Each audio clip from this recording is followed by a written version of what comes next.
Welcome back. I'd like to take you guys to Proverbs 11, where we can read into ways of being that help create and teach the integrity we receive when we develop a discipline to our temples. What really caught my eyes were a few mentioning these upright ones, and some regarding what brings life or death. Proverbs 2:6 says, "For Jehovah himself gives wisdom, out of his mouth there are knowledge and discernment. And for the upright ones he will treasure up practical wisdom." For those walking in integrity, he is a shield. Proverbs 11:3-4 also say, "The integrity of the upright ones is what leads them, but distortion by those dealing treacherously will despoil them." Valuable things will be of no benefit on the day of fury, but righteousness itself will deliver from death. I totally understand that upright is a way of saying that they're righteous, but I believe it is one and the same with the stature of one who fully embodies integrity, or at least aims to. I pay my attention to popular sayings and patterns that people create. It's all what the people, mainly the youth, have subconsciously been thinking. I often decode what becomes common or consistent. Currently, one of the things people call me is tall, the child in them noticing the differences in my stature. I believe and see as the human resides here, as time goes on, the stature becomes extremely faulty, due to a lack of physical to mental integrity. Foregoing one's truth and urge over time takes the body's toll, which compromises what position the heart takes. The heart posture falls, the ribcage collapses, encapsulating the heart, leaving the body comfortably residing in internal rotation, the blood stagnant even in action. This lack of blood flow is death to the body, cognitive functions, and senses. Our literal sense. The baseline state this body has available to embody is nowhere near courage. The body's position keeps the mind in survival, thus needing co-regulation, not having courage available to step into. Courage is the foundation of integrity building. If the minds are selfishly internally rotated, people become their source, their God. They instinctually create the drama triangle for their regulation, needing to create power dynamics to survive on, for mere moments of co-regulation. This is what I believe runs into trauma bonding, or what people are saying is like positive reinforcement, like a push-pull dynamic. Projecting insecurity is the bond that holds together relations lacking in integrity. Creating toxic is the number one reason the mind to body loses its integrity, the inability to remain authentic with our autonomy intact. This is impossible while nurturing toxic relations, while entertaining them in any way. Authenticity, resting in our anatomically neutral positioning. Sorry, I had to rewrite and scratch off things and rewrite. Healthy relations require receptivity mentally, found only in anatomically neutral positioning, due to the survival state. Basically, external rotation. Internal rotation is the disease of the heart. The heart is what circulates the oxygen, producing through our cells. Through ourselves. Through our cells. If the body is the subconscious, then how else do we train the subconscious, other than through the body? In order for the minds to maintain a neutral state which avoids the infamous splitting, one must feel safe.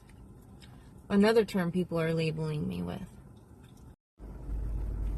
Internal rotation is a survival mechanism, is the body's protective posture.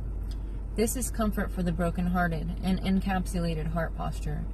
Staying out of what we call splitting, you will come to see, can only be maintained by our physicality. They are one and the same, the mind and the body, separate but can only function well together in tandem. We not only create trauma, but harvest it in an internally rotated structure. Expelling emotional trauma requires proper contraction. To release trauma in the organs, muscle, fascia, it requires bodily alignment. This requires proper core connection and external rotation of all the joints, shoulders, hips, knees, and ankles.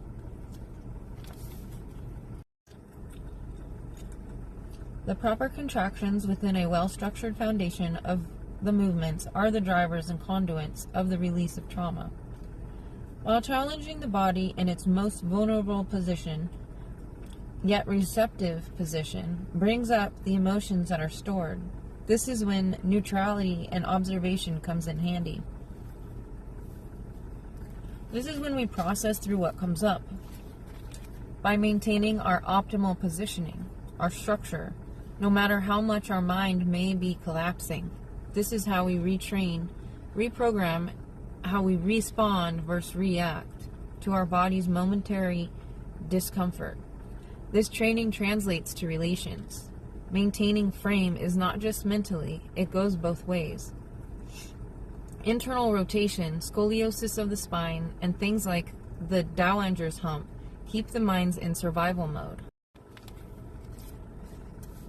These conditions are now in every body that I see. No matter how they appear, it is there. In men, it is seen as having a big back, and ironically, but not really, also in women. This is where the saying comes from. Men are allowed to have and carry this big back syndrome because that is typically the goal. Big backs are in fight mode most of the time, puffed up with pride. The body tries appearing bigger than they are due to a feeling of being small. Usually the bully takes this posture, or we can have a posture of a posterior tilt of the hips in attempts to appear sexy or display the glutes. The hypersexualized sexual person takes this posture.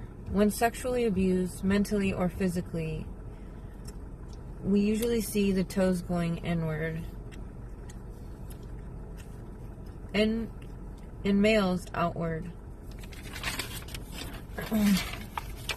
So there's basically coping mechanisms the body takes as in posture. So the foot positioning, the positioning of the upper back, even the core, how it's stacked. I see these patterns in children and adults, but these mechanics, what they really are now being ingrained and programmed in as a foundation of strength. Bodybuilders, along with many professionals, are using extremely harmful cues, such as tucking the chin, rounding the upper back on leg day, an overreach of the shoulder on back day, toes pointing outward.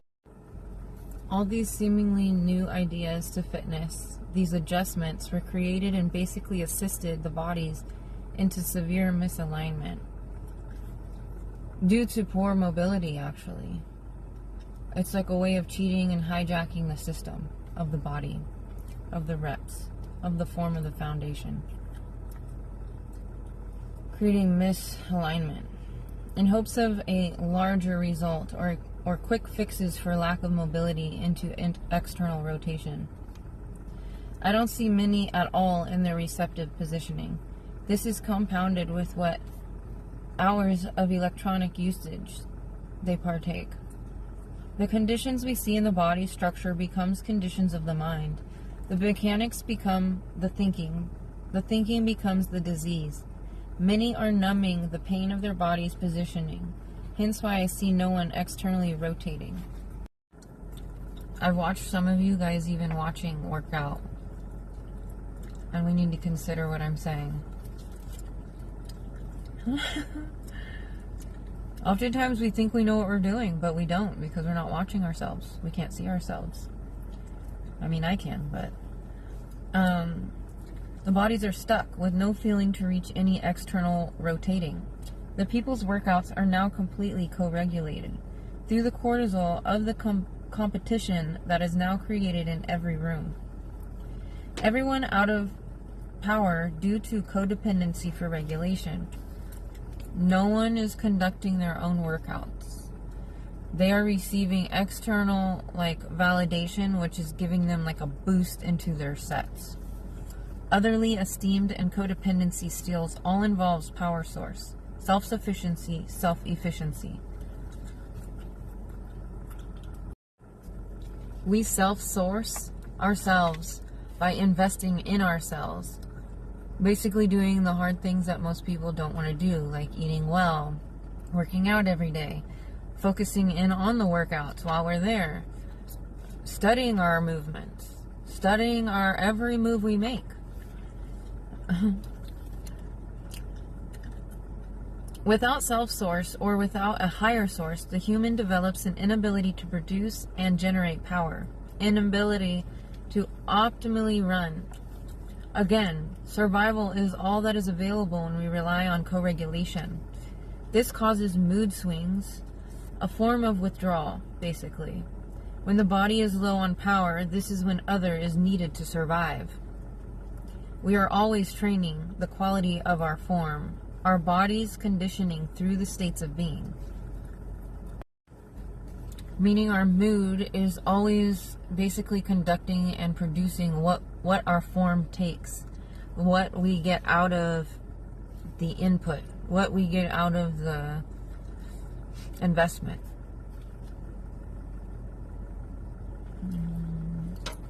We can train quality mood into the mind through creating structure in the body. Internal integrity is nurtured or not in the conversations we have with ourselves and or God and anyone. Jesus was the example of integrity. Mirroring Jesus's personality naturally creates the integrity the minds crave, mainly in his moments of despair.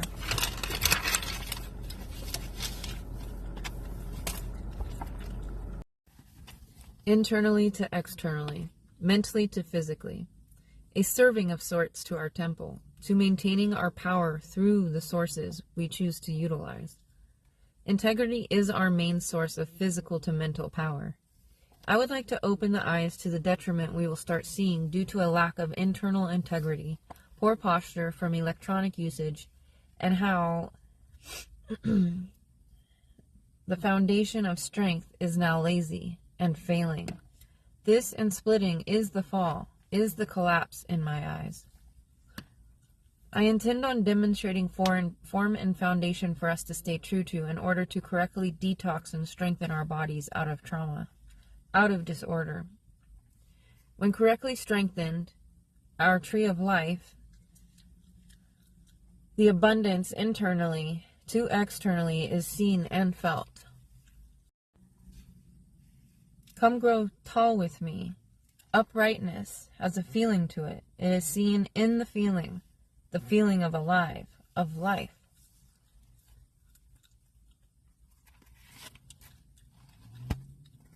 I welcome you to consider opening the doors to your power.